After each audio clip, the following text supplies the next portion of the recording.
Hamas is perfectly justified to seek an end to the occupation. It is not justified to use war crimes as a means, because if you allow war crimes by one side, you end up allowing war crimes by the other. You end up authorizing the powerful party, Israel, to starve and bomb Palestinian civilians. And the only way to ensure some respect for that law, to actually allow pressure to end these atrocities, is to insist that nobody has a right to commit war crimes, regardless of the justice of their cause, because everybody thinks their cause is just. The Israeli government says, oh, we're just fighting terrorism. So if you allow, perceived justness to justify war crimes, you then have no law against war crimes.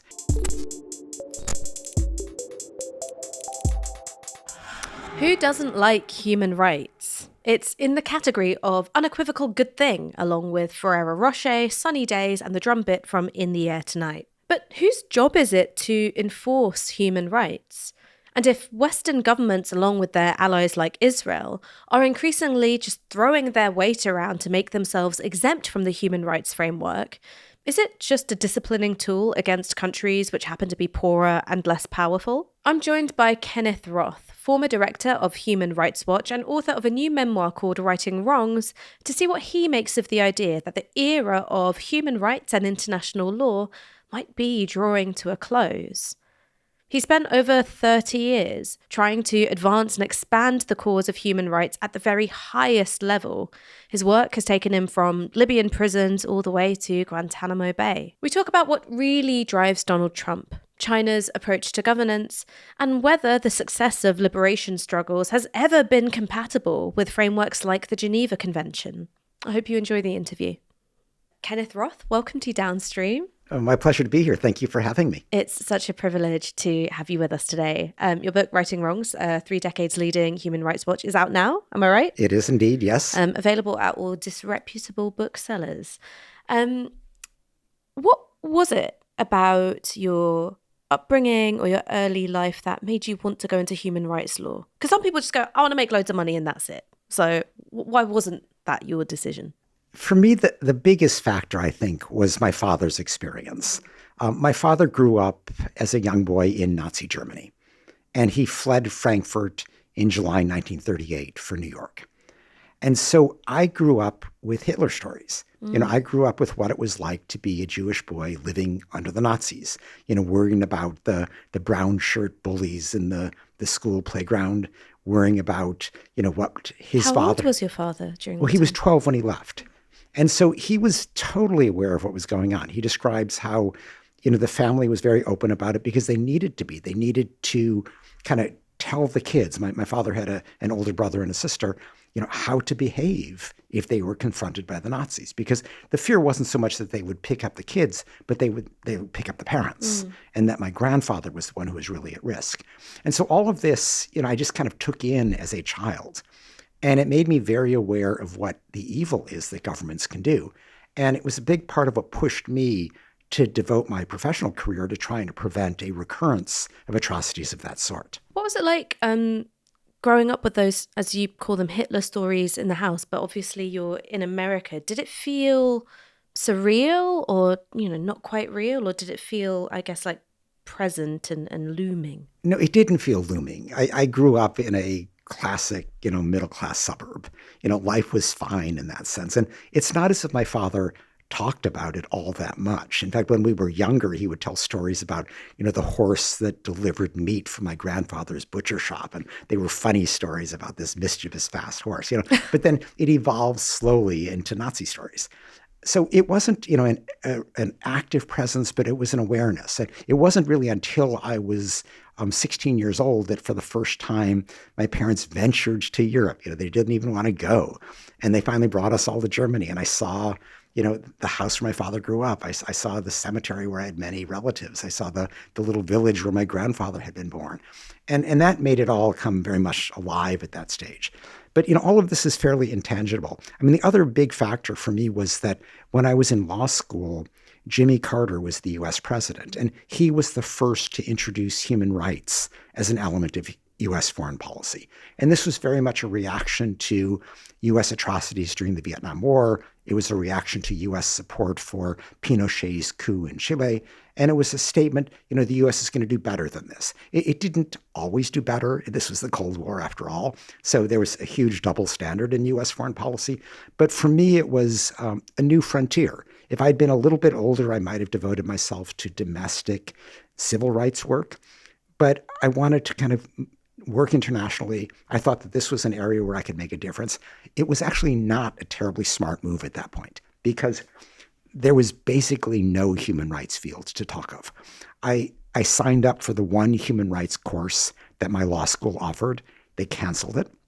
So to this day, I've never taken a human rights course. I teach 2 at Princeton, but I've never taken one. I also went into a non-existent job market. So Human Rights Watch at that point had 2 employees. And I figured I'm never going to get a job in this. So I started working as a lawyer, mainly as a federal prosecutor of all things in New York. And I would volunteer nights and weekends doing human rights work and was very quickly assigned to address martial law in Poland. And I worked as a volunteer. So that's the Soviets introducing martial law to Precisely. This was, after 1981, there was the Solidarity trade union uprising against communism. And it was crushed by the Soviet-dominated government. And so, all of the dissidents had been put in prison, and my job was to kind of record their plight and work to try to get them out. And so it was super exciting. This is, my first real contact in a personal sense with the human rights movement. It got me totally engaged. And 6 years later, a job opened up at Human Rights Watch, and I jumped at it. So my friends were all running off to be partners at big New York law firms, and I went to this obscure organization that nobody had ever heard of. My friends thought I was out of my mind. My parents thought I was crazy. It was the best professional move I ever made. I want to just quickly rewind a little bit, because you mentioned that Jimmy Carter's introduction of a human rights framework was a response to some of the atrocities committed by America during the Vietnam War. Did you or your family have any interaction with the anti-war movement of the time? Do you remember watching things on the news? I mean, how did you absorb that period of time? I was a kid, a teenager mostly during this period, so I couldn't participate so much. I was completely aware of it. In fact, I grew up in Chicago, and in 1968, the Democratic National Convention in Chicago was where this all came to a head because there were massive anti-war protests, and they were crushed by the Chicago police, backed by the Federal National Guard. And I actually remember watching the planes landing at a naval air base near my home with troops that went to downtown Chicago to crush the demonstrations. So I was totally aware of this. It was a very galvanizing experience. And it was part of the broader ethos of the 60s, where I was, again, too young to really be at the heart of it, but it was very formative in terms of just my political values. And I knew that, I wanted to stand on the side of the people who were pushing for a more decent, rights-respecting U.S. government. I mean, did you, I know I'm sort of probing here into quite early memories, but do you have any recollection of what your dad made of all of it? Because obviously he comes to America as a child seeking safety from persecution. And then when he's an adult and a father himself, he sees the planes landing with troops to, crush protesters. Did he feel, I don't know, a sense of betrayal that America had betrayed its promise in some way? Or was he like, well, this is what governments do? No, he wasn't indifferent, but my father wasn't so outspoken about issues like that. It was actually more my mother, who was very outspoken, made completely clear where she stood. And the two of them agreed. They just had different approaches. My father was much more even-keeled. And indeed, he talks, through the end of his life, he died 3 years ago, but how his response to living under the Nazis was to learn to be super rational and super in control. And this was just a survival strategy. But what's interesting is that I see this trait in myself because, as I describe in the book, I had to meet with heads of state regularly, including awful, brutal people. And these were very high stakes meetings because I knew that, how I handled this meeting can make a huge difference for the lives and the freedom of people in the country. And it is not my style to go in and start screaming and yelling and banging my fist on the table. I would go in a very directed way. And I was not diplomatic in the traditional sense of the term in that I didn't pull my punches. I said things as it was. but I did it, with a very reasonable voice. And ironically, I see that this kind of rational and almost kind of non-emotional approach to difficult situations was an inheritance that I took from my father, which in an odd way you could say is, Hitler's legacy to the human rights movement. It's a very weird way to look at it, but my father's reaction to the Nazis carries over in my personal response to dictators as I dealt with them around the world. I mean, you've been described by one of your colleagues as permanently prosecutorial. How did your experience as a federal prosecutor shape your sense, I guess, of navigating what can be political conflicts? So you're not just in a courtroom, you're trying to achieve some political goals as well. And did it also impact your personal sensibilities? I mean, you've described it as an inheritance from your father, but I imagine it was bolstered by your training at Yale as well.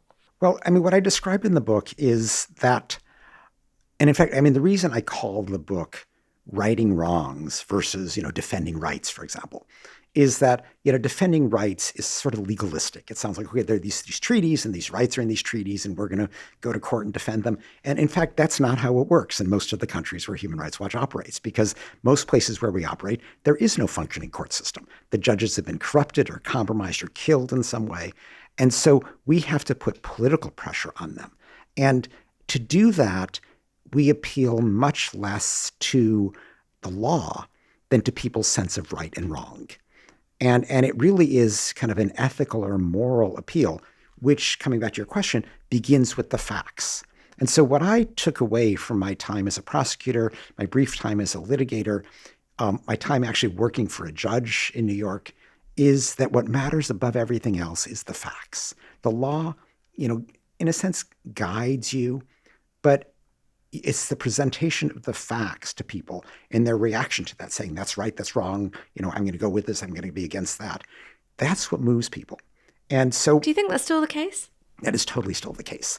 In that, I mean, first of all, that is the methodology of Human Rights Watch, in the sense that it will, carefully investigate a situation, report on it, and then shine a spotlight in it and get media attention. And it's very successful at getting media attention. When I left, there were 1,000 media mentions every day of the work of Human Rights Watch. So we're able to shine a very intense spotlight on governmental misconduct. Governments hate that because it delegitimizes them. It sort of shows that this pretense of caring for their people is just pretense. They're really after themselves and maintaining power. And the key to building up the moral outrage that leads to this shaming is the public sense of right and wrong. And so, there's a tendency today to say, well, you've got these people who seem to be above all this. Does Putin care? Does Trump care? But they all care about their reputation at a certain level. So, I mean, if you go to Donald Trump and say, you're violating human rights, he probably will say, well, what are those?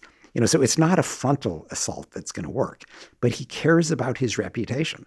And he doesn't want to be seen as, as naive, as being kind of, fooled by the likes of Putin or Netanyahu. He doesn't want to be seen as just taken advantage of, which gives us an entree to push him in a more pro-rights direction in situations like Gaza or Ukraine, where his inclination is to do the wrong thing, but we can push him just by reason of his self-interest and his inflated sense of his, brilliant negotiating posture to do the right thing. You should do the right thing for the wrong reason, in a sense. I want to come back to this because this is going to be a central feature of this conversation. But just so we can familiarise the audience with the work of Human Rights Watch, it was originally set up after the Helsinki Accords to monitor the Soviet Union's compliance with its new human rights commitments. How did it move from being something which was purely interested in holding the Soviet Union to account to something which would operate globally and also examined the conduct of Western liberal democracies? Okay, I mean, it was an evolution. And I mean, as you noted, it started off because of the Helsinki Accords. And in fact, Human Rights Watch, its first incarnation, it was called Helsinki Watch. And the Helsinki Accords of 1975 included a provision that enabled people, empowered them to monitor the human rights practices of their own governments. And you got little Helsinki monitoring groups that were set up in Moscow and Warsaw and Prague. They were all promptly suppressed. Their members were thrown in prison. And they issued a call to the West to try to create them, to set up our own Helsinki monitoring groups. That was Helsinki Watch. Now, for the first 2-3 years, it focused mainly on dissidents in Soviet-backed countries. But in 1981, Ronald Reagan came into power in the United States. And he had a UN ambassador whose name was Jean Kirkpatrick. She used to be an academic.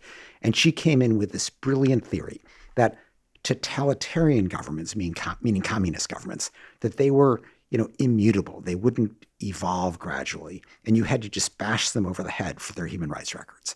But authoritarian governments, this is her terminology, meaning basically US-friendly right-wing military dictatorships in Latin America, they could evolve slowly. You could gently nudge them to be more respectful. And the idea was, okay, you uphold human rights against the Soviets, you ignore them with the Latin American dictatorships. It was a blatant double standard. And because we were not going to subscribe to this double standard, we set up America's Watch. Mm-hmm. And so Helsinki Watch mainly looked at Europe. America's Watch looked at Latin America. And what we wanted to say is we're applying the same standards every place. We don't believe in this double standard. We're going to hold people, friendly or unfriendly, left-wing or right-wing, to the same standards. And then over time, we added Asia Watch, Africa Watch, Middle East Watch, and I took over in 1993 and put the whole thing together as Human Rights Watch. You've used this phrase double standard a few times, and I'm interested in it because it sort of seems to me maybe there is just one standard and it's called power. And that means that you can draw a line between those who the law binds but does not protect and those for whom the law protects but does not bind. So rather than it being an inconsistency in American foreign policy, it's wholly consistent with American interests. I mean, if you're looking at it from the perspective of the US government, yes, that's what they'd like it to be. Our job is to prevent it from being that. And so Human Rights Watch, in fact, the largest country program at Human Rights Watch is on the United States. And that's just looking at domestic human rights violations. We spend a lot of our time looking at U.S. complicity in external human rights violations, whether it's support for the Israeli government or support for the Egyptian government or ignoring Saudi repression, you name it. So, I mean, yes, of course, there is this inherent tendency of powerful governments to feel that they are above the law. That's the Chinese government's approach. That's the Russian government approach. The role of the human rights movement is to cut through that.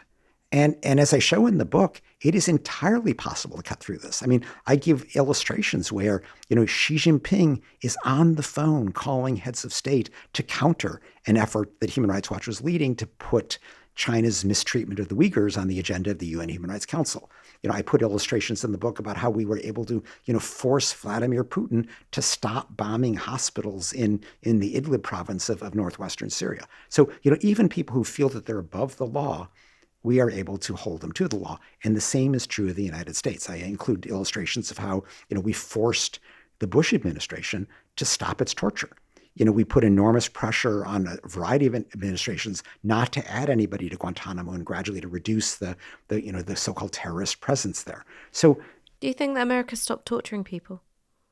Well, yes, in the sense that under the George W. Bush administration, after the 9/11 attacks, they were very systematically torturing people.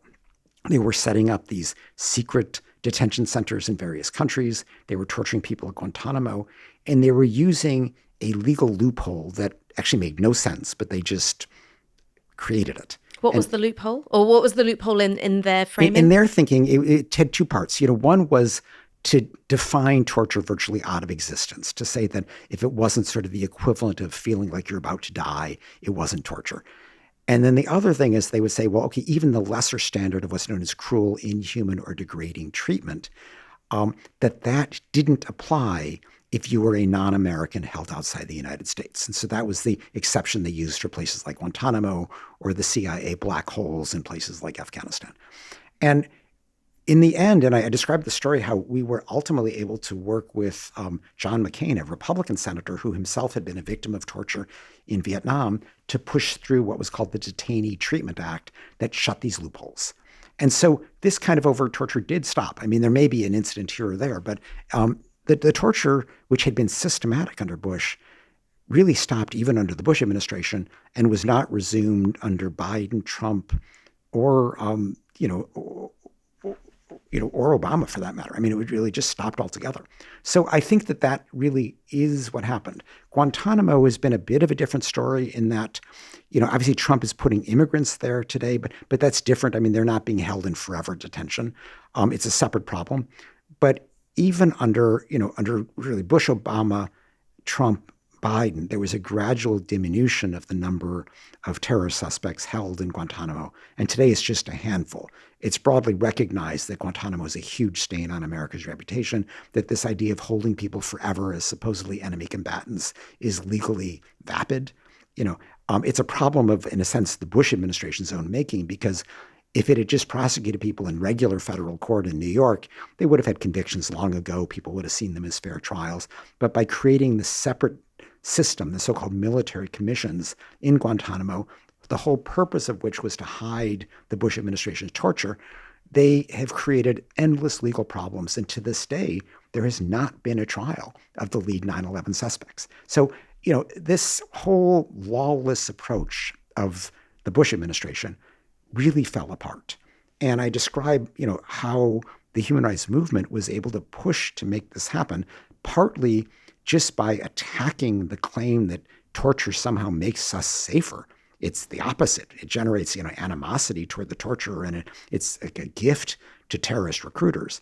But partly also by pushing through legislation, court rulings, and gradually just narrowing the scope of the U.S. government to fall back on these horrible instincts that it adopted after the 9/11 attacks. You've, suggested that there's the move from large scale, a system of torture, which was happening in a relatively overt way. I mean, I was a kid during these years, but I remember the, current affairs programming of the time was full of debates about, is torture, morally acceptable in this sort of exceptional circumstance. So there was an openness to it.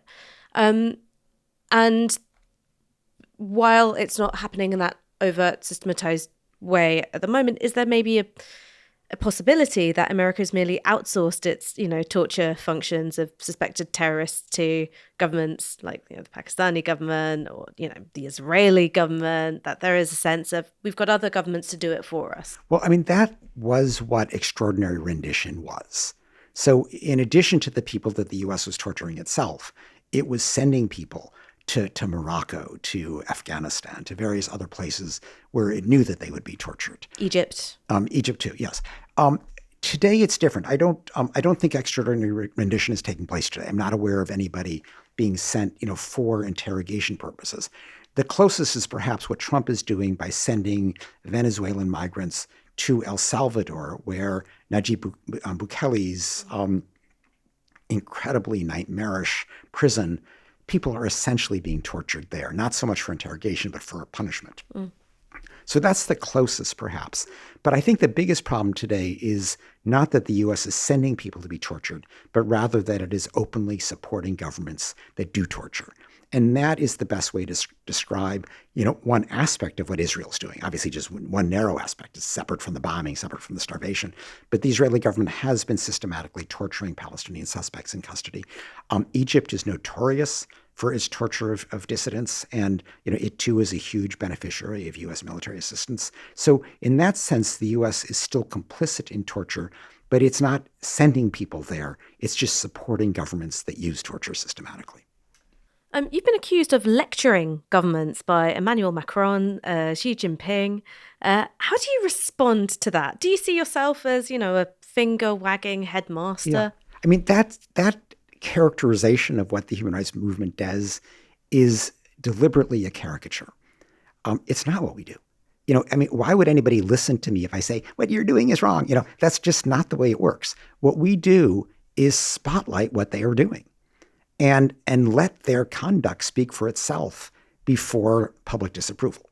And so, if the question is, for example, why is Egypt's President Sisi torturing people? Why is he shutting down the independent media? Why is he throwing in prison dissidents or human rights defenders? It's not me saying, oh, that's wrong. It's me spotlighting that and letting the public decide. And this is where, the title of the book comes, Righting Wrongs. It's because the public thinks that is wrong, that it is embarrassing to governments. And so, to say lecturing is just to disparage and to, in a sense, mischaracterize what the whole process is about. What we are doing is, showing, revealing what governments are doing, and let the world's public disapprove, which fortunately they do. And obviously, you do need to bolster public morality. I mean, sometimes people are swayed by the argument of the moment. Oh, there was a terrorist attack, let's torture people. Yes, some people think that way. But part of the way that the human rights movement defends rights is by spotlighting the treatment of individuals. We try to humanize governmental misconduct because, statistics don't move anyone, abstractions don't move anyone. What moves people is the plight of individuals, personal stories. And so if you read a Human Rights Watch report, it is filled with stories. It's filled with people who are suffering because of governmental misconduct. And that reinforces the public's sense of right and wrong. That's why we're able to right the wrong, because the public agrees with us and not with the dictatorial government. You seem very confident that the public always agrees with you. I mean, if you held a referendum in this country tomorrow, capital punishment would be brought back. I mean, capital punishment has always been, eradicated through leadership rather than through referendum. And I think you could say the same thing today about immigration. And there's a lot of people would be happy to say, why should anybody get to seek asylum? Let's just keep them out. And so again, the same strategy really is required. So, there's this tendency, I mean, if you look at what Trump says, he says, every immigrant, they're, either a murderer, a rapist, or, mentally insane, and so that's his characterization. Mm-hmm. Our job is to show the reality.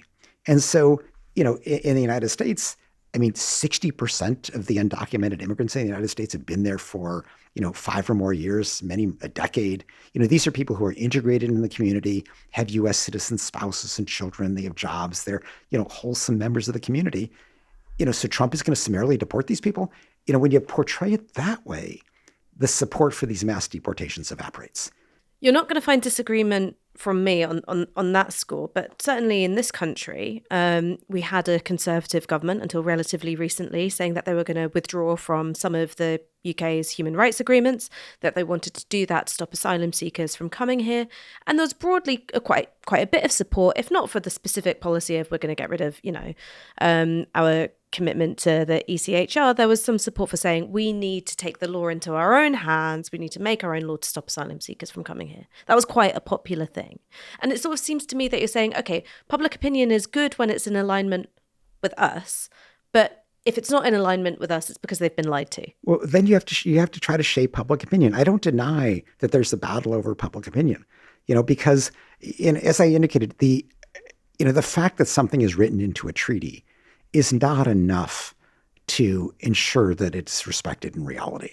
So, I mean, if you have a rule of law system, if you're talking about sort of being able to go to British courts and getting them to uphold a right, yes, this is a country where the rule of law largely prevails. But even when there are issues that, are in debate and where the government is trying to change the law, those situations, public opinion matters. And you have to fight it out. You have to kind of try to shape public opinion. So it isn't just a matter of, shaming governments with conduct according to sort of static public opinion. You got to shape that public opinion. And obviously the far right is trying to do that by demonizing immigrants.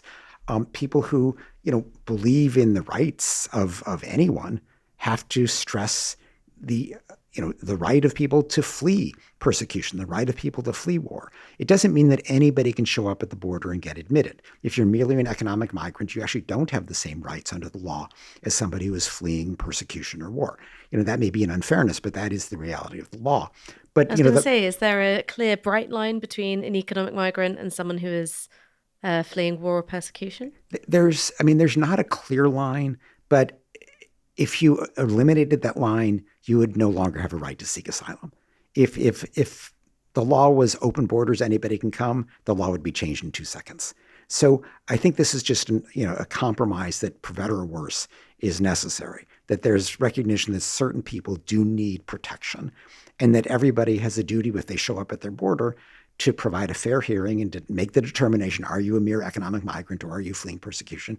And if it's somebody who's being persecuted, they need to be given a safe haven. Now, the prior British government, the Tory government, their answer was, send them to Rwanda.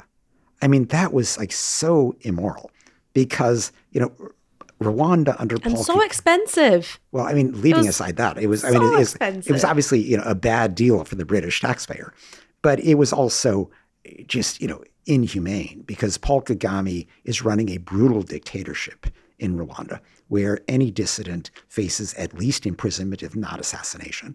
This is the same guy who has now invaded Eastern Congo by way of his M23 rebel proxy group. And just to get the minerals is forcing millions of people to live under this brutal force. And so this is a safe place to send asylum seekers. And we just gave them, 175 million or something like that? Which ended up, supporting their brutality. So, I mean, this was an utterly amoral approach by the prior British government, which fortunately has been abandoned now. I want to get into this question of immigration a little bit more deeply, because one of the things that has played out time and time again in the UK context is that you will have a deportation flight of asylum seekers, an 11th hour court order saying, no, you can't do this. These people are, deserving of protection. You have to look at their cases on an individual basis. The government is in breach of the law in trying to deport these people.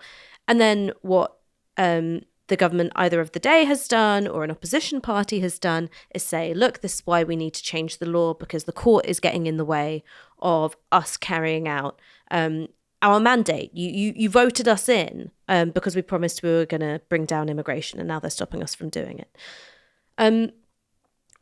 Human Rights Watch sits in this place where, yes, it uses the law, but you've also said that public perception and public opinion is really important. These are often political conflicts. You're appealing to people's morality. How do you thread that needle where you've got a court on one side, and in the UK, we don't have elected judges, and you have an elected government on the other saying we're carrying out our mandate? Well, I think we have to recognize first that the concept of rights is meant as a constraint on the elected government. In other words, we don't live in a purely majoritarian system where whatever the majority wants goes.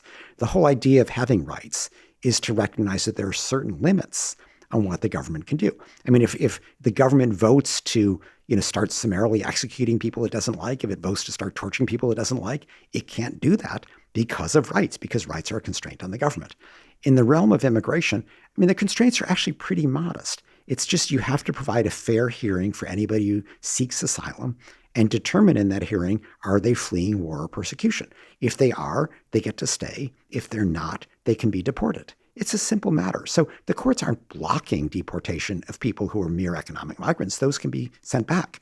But if somebody is in the UK to flee persecution or war, they're entitled to stay just as any other country in the world where this issue comes up. And so, and to be honest, to pull out of the European Convention on Human Rights isn't going to change that because, Britain has joined the International Covenant on Civil and Political Rights as a member of the Refugee Convention. I mean, there's lots of law stating the same thing, which is you cannot send somebody back to a situation where they would face persecution. It's a pretty simple matter. It's not an open borders policy. It's a narrow exception to the rule that governments can control who enters their country. I'm going to play devil's advocate for Please. a minute, and I'm going to quote somebody who I spoke to when I was doing a Vox Pop in East London, and I said, look, I understand that you're very against asylum seekers in the abstract, but what do you think when you see, at this time, this was during the Syrian refugee crisis, when you see a little boy, a little boy's body washed up on the beach? She said, I don't care. And she said, I don't care. And there are a growing number of people in this country who say, you're just trying to guilt me into a more permissive or liberal immigration system, and I don't want it. And I feel sad for those people, fine, but you can't weaponize their humanity against me. What happens when instead of people feeling like, hey, a rules-based international order is something I want to be a part of, human rights, that's something I want to be a part of. What do you do when people go, actually, there's one law and it's called might is right, and I just want to be the stronger party? Yeah. I mean, what you're describing is kind of the autocrats' approach. This is the approach of Viktor Orban in Hungary. This is now the approach of Trump. But also there are a sizable number of voters who feel that way. Yes. And I mean, this is where the support for the far right comes in, whether it's Marine Le Pen in France or the AfD in Germany, or here in this country too. I mean, so there are people who feel that way. I don't quarrel with that. I think the way to fight back is, first of all, yes, you humanize the victims because, most people are not heartless in the face of tragedy, in encountering somebody. But we also have to be clear about what's going on with the leaders who promote this kind of xenophobia. Because classically, this is a way to change the subject. Why is Viktor Orban fixated on stopping immigration?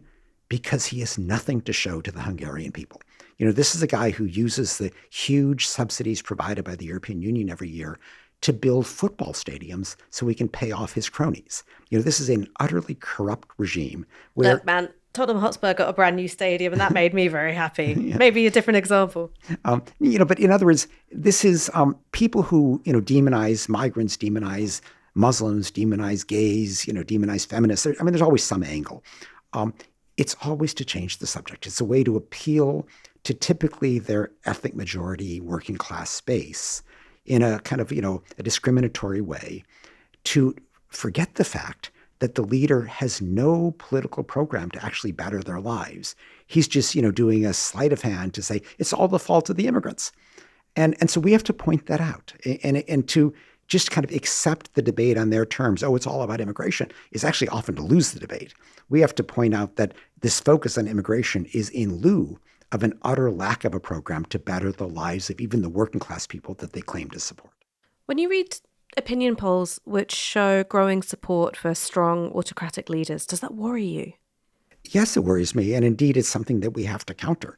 What's interesting, if you look around the world, and I describe this in the book, people who live under autocrats almost uniformly want out. And we've seen this through, mass demonstrations that have popped up in one country after the other in recent years against autocracy in favor of democracy. And, sometimes they win. We got rid of Sheikh Hasina in Bangladesh. We got rid of the Rajapaksas in Sri Lanka. We got rid of the Law and Justice Party in Poland.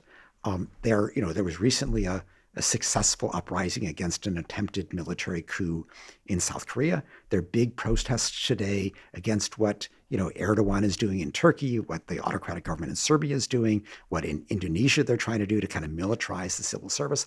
So we see, throughout really the global South plus, we see a real affirmation of the importance of democracy. What is the problem today, ironically, is in the established democracies of the West. And here, I think, where you see the polling of people who prefer autocracy, these tend to be people who feel neglected and left behind. What's democracy done for me? Exactly. They don't feel served. They don't feel heard. They don't feel respected by this, seemingly elite democratic government. And these are the people who are ripe for the autocrat's appeal.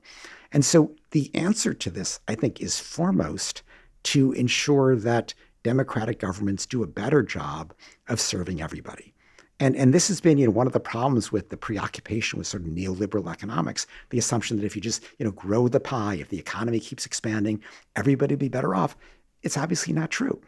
So people who live in the cities or are connected to their knowledge economy, they're doing great.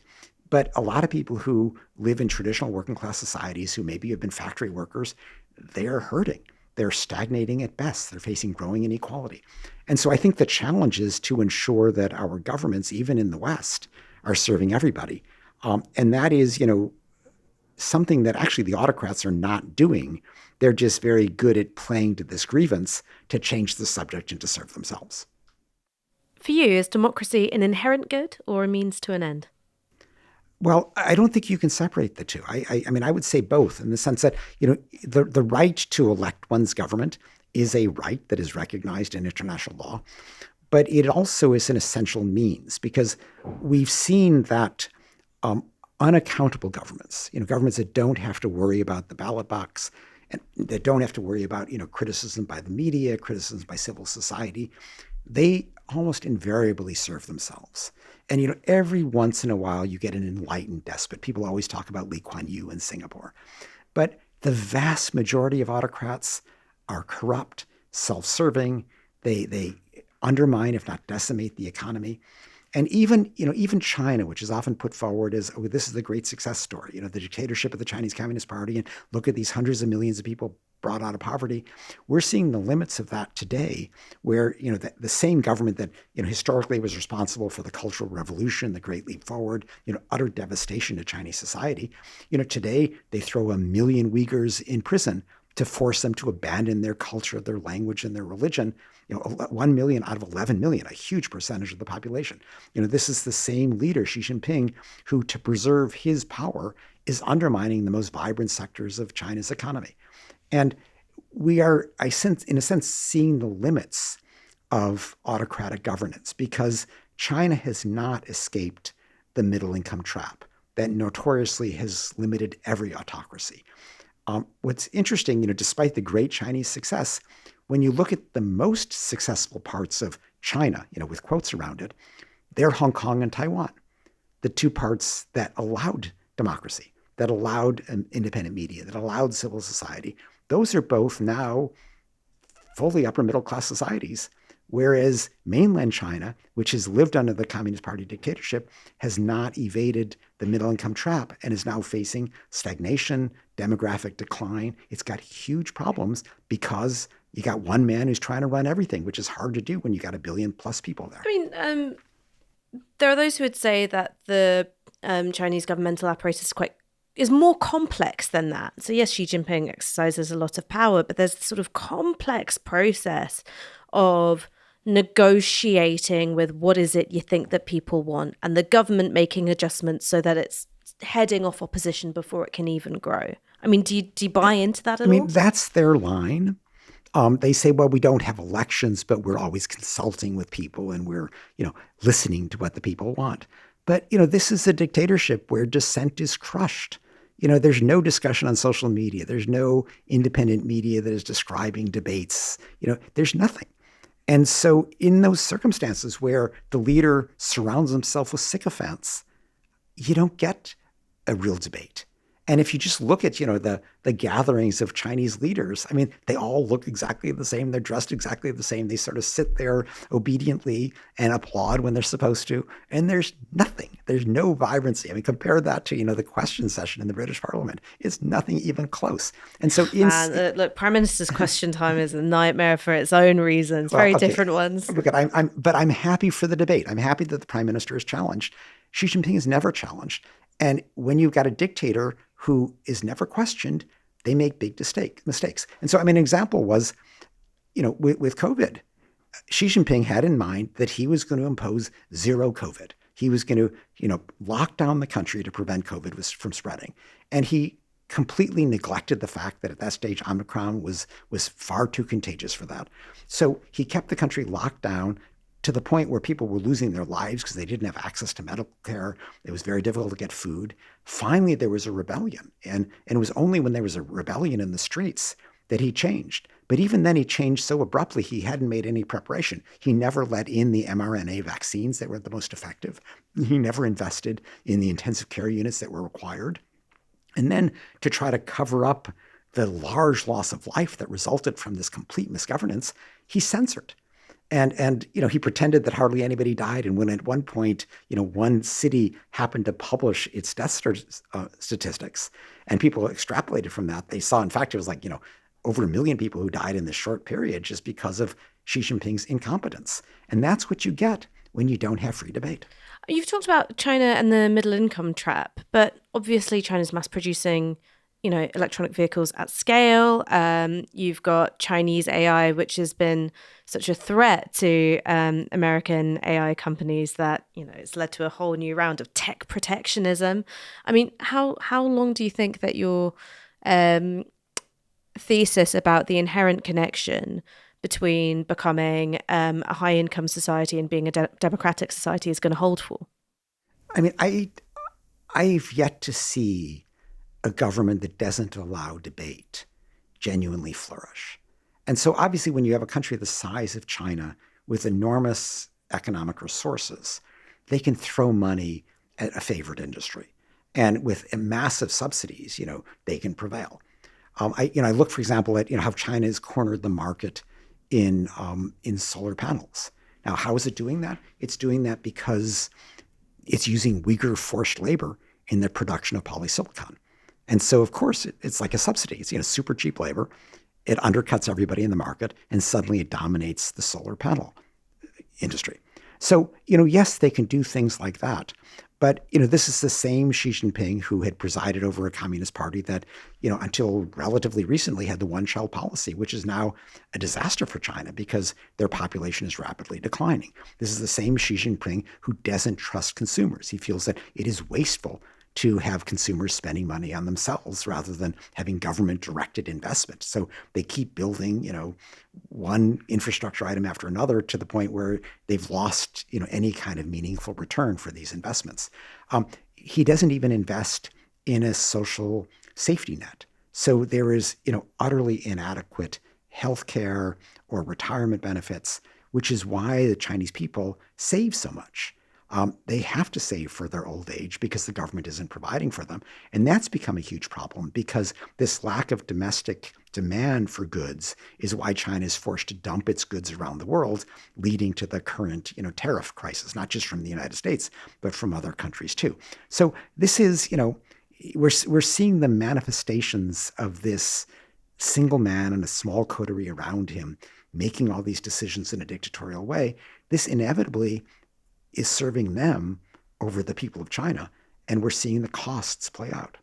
Just before I move on, though, very, very quickly, of course, you can't compare the imposition of a one-child policy to other kinds of demographic decline. But the fact still remains that China is not the only East Asian country to have serious demographic decline. You have democratic societies with serious demographic decline as well. Yes, and this seems to be partly a product of as societies become richer, families are opting to have fewer children.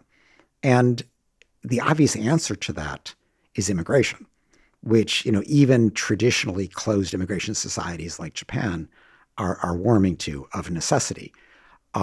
Very few people want to move to China to live.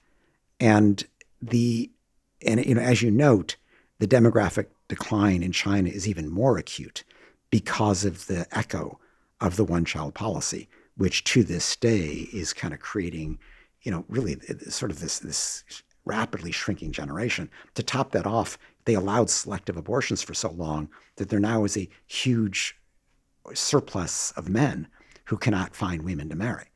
And they're solving this in part by kidnapping women from Southeast Asia, but partly they're just stuck. And this is something that Xi Jinping worries about because this is a potentially very rebellious segment of society. I'm curious about what you think about this, because I was listening to a podcast with Ezra Klein, which was about, has any government ever succeeded in reversing demographic decline? And one of the things that he points out in this conversation with the researcher is that you can try and have as many pull factors as you want. You can improve parental leave. You can sort of, throw money at the problem. It doesn't actually work to get people to make different choices.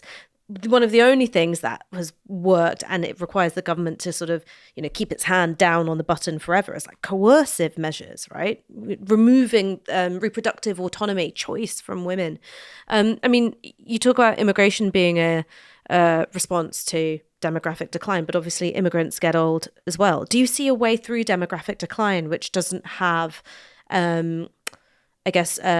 autocratic or coercive implications? Well, first of all, when I say immigration is, one solution to demographic decline, there are parts of the world where there's a surplus of population. It's growing very quickly. So I think if you look globally, there's not demographic decline. It's just that some parts are growing faster than others. Some are declining. And there's obviously an opportunity to rebalance that. But then there's resistance on cultural grounds. I recognize that resistance, but that is one potential solution. That's one reason why the U.S. has averted this demographic decline because there is so much immigration to the U.S. Trump now wants to stop that. One of the coercive mechanisms, obviously you can, take away contraception, take away the right to abortion, and yes, force women to have babies. Another is cultural, and you see this in kind of the far-right autocrats, or people like J.D. Vance, the U.S. vice president, or Viktor Orban in Hungary. You see it in the Law and Justice Party in Poland. Where there's in fact Putin, there's this lionization of the halcyon days of the past where women stayed at home, where women were just, led a traditional life of having babies and being the wife while the husband went out and worked. And there's this effort to, bring back the 1950s. Now, this is not going to happen. This is not where the world is. But it is that retrograde vision that is informing a lot of kind of the cultural claims of the far right. And so I think we have to be very aware that that is one proposed solution to demographic decline, which in a sense is an anti-rights solution. It's just, putting the lid on women's rights as they've emerged in recent decades.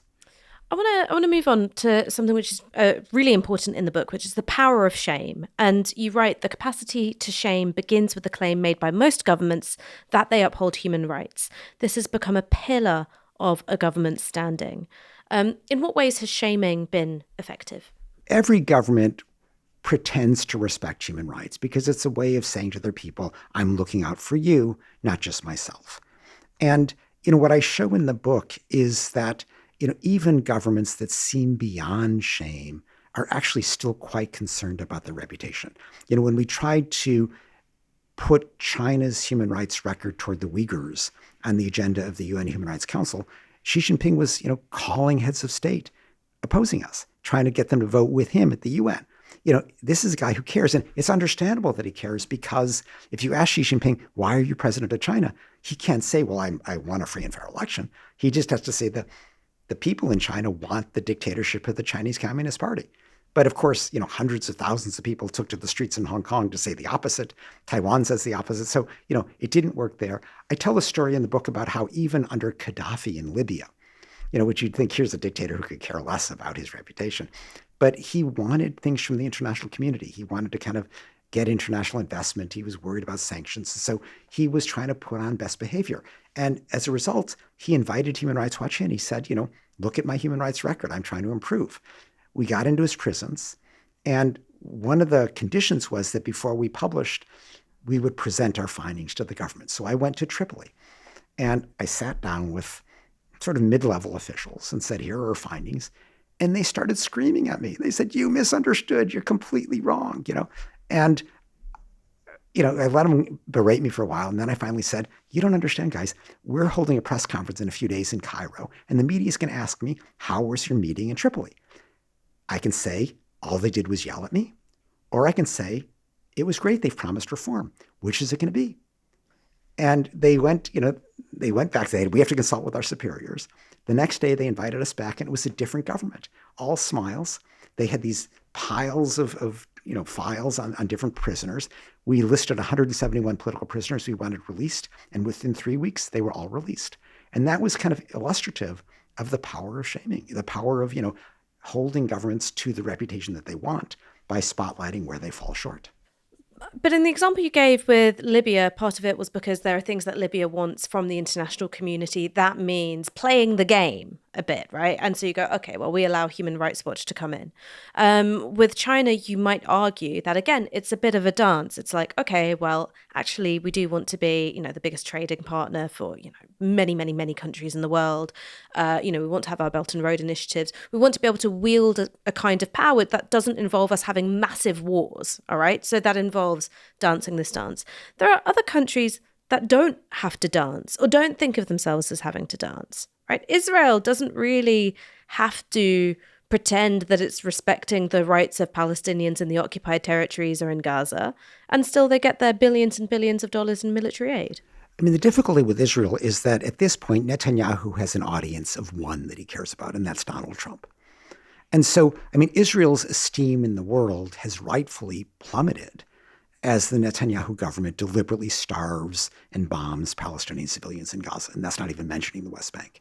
So, this is a difficult situation because traditional shaming is more limited when the government has decided that it's going to put all of its eggs in the basket of ongoing U.S. military aid and arms sales. Even there, though, I actually think shaming has a role, and this is ironically playing on Trump's somewhat absurd quest for a Nobel Peace Prize, because he really wants that. He sees himself as a master negotiator. His initial proposal was, let's solve the Israeli-Palestinian problem by getting rid of the Palestinians, creating a Gaza Riviera. And that's just a massive war crime. That's going to get him nothing. And I think he recognizes that it's a dead end. Our aim now, and I think this has to be our strategy, is to convince Trump that the solution, is not mass deportation. The solution is not Netanyahu's preferred choice, which is endless apartheid, just, endless occupation. That the only way he's going to get his peace prize, the only way he's going to get Saudi normalization of relations with Israel is by moving toward a Palestinian state. And this is the last thing Netanyahu wants. But we've seen already that because Trump is so key to Israel's, ongoing viability, that Netanyahu is forced to listen to Trump. That's why he agreed to the temporary ceasefire at the end of January. And that he broke it. Well, it lasted for over 6 weeks. The issue now, and what that illustrates is he listens to Trump. The key now is to persuade Trump that for his own reasons of self-aggrandizement, the only way he's going to get this global recognition that he wants is by arm-twisting Netanyahu again. And this is not where Trump is right now, but Trump is not a principled man. He doesn't stand for anything other than himself. And so the key is for us to persuade him that if he wants his personal reputation to be, the great peacemaker in the Middle East, he's got to force Netanyahu to do what Netanyahu does not want to do, which is to move toward a Palestinian state. I think I disagree with your reading of Trump. And not because I think he's a good man or a more moral man, but because, yes, he cares about his image and there's ego, but the one thing that he believes in is power and leverage. And so unless you have leverage over him, and I don't think that the Nobel Peace Prize is enough, he's not going to do shit. He sees himself as an apex predator. Putin's an apex predator. Xi Jinping's an apex predator. Me and you, we're just crying libs. Yeah, actually, I don't think it's that simple. I mean, I think you're right that, in his mind, the global order he would like to establish is having spheres of influence. And so, he'll give Putin the former Soviet Union, he'll give China, it's not clear, maybe Taiwan. But he's not satisfied simply with having, kind of a broad territory that is the U.S. domain. He wants to be recognized as a great man. And if you look at just the way he describes himself, his book, The Art of the Deal, his, brilliance in his mind is as a negotiator, as a deal maker. And I think that is a very important part of what motivates him. And it gives us something to work with. I don't think you can reduce him to just saying... But he doesn't believe in equal partnership, right? In the art of the deal. He's not, like, break bones, exert leverage, and bring your opponent squealing to the table. Of course. But he, nonetheless... he wants this Middle East deal. This is what he's been talking about for a long time. It's not enough to have the handful of countries in the Abraham Accords so far. He wants the Saudi-Israel deal. And, while I don't trust the Saudi crown prince for very far, because he could care less about Palestinians, he's only speaking about them because the Saudi people care about them. But that is something that, it's not just a matter of power. Trump wants recognition of having secured this deal.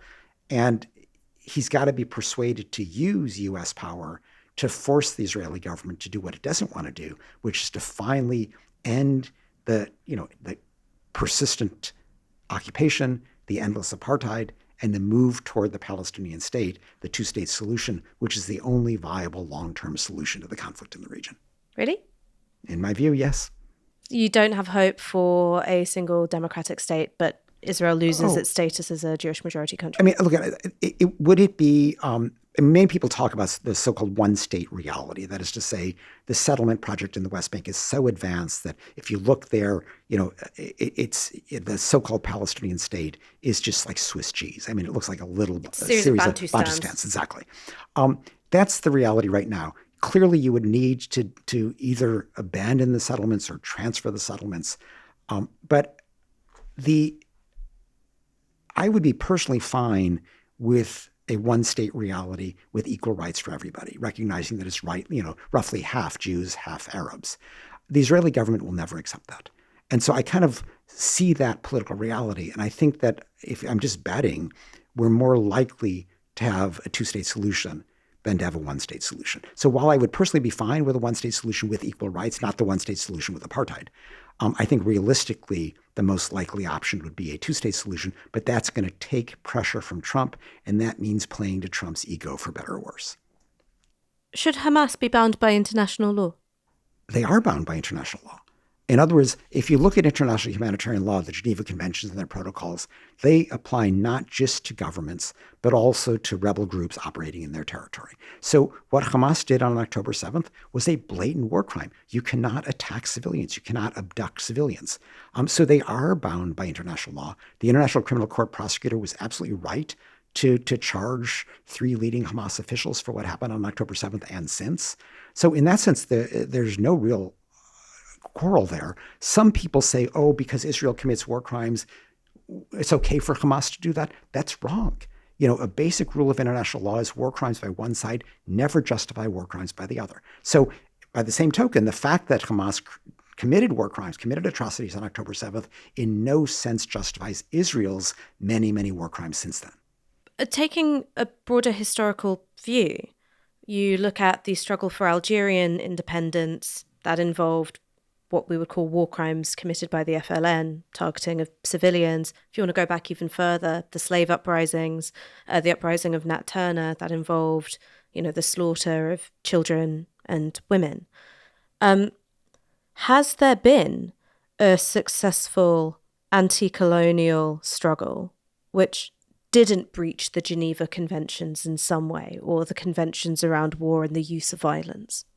Well, first, just to be clear, the standards that I outline, today's international humanitarian law, really began in 1949 with the adoption of the Geneva Conventions. Yeah. They were a response to... Yeah, they didn't exist in slave owning times, but I'm saying, imagine yourself as a time traveler or something. No, in others. So I'm Doctor Who. So but I think, maybe the best example is Gandhi.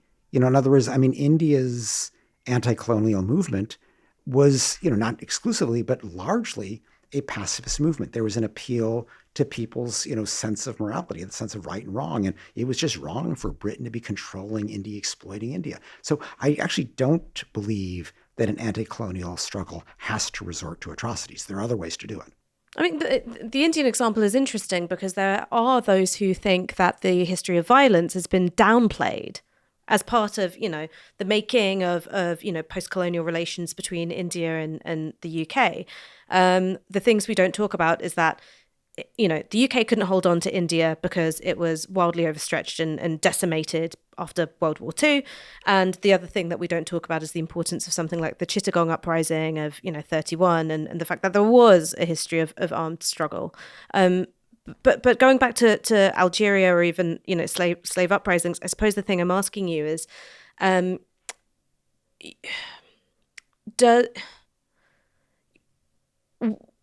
is there an argument that if liberation movements were to abide by international law exclusively and all the time, that actually some, or if not the majority of them, would never have succeeded, and we would end up with a less just present because of it? Yeah, look, this is a complex historical question. I'm not sure we can address in the few minutes left here, but let me try to answer it this way. The law has kind of 2 distinct segments to it.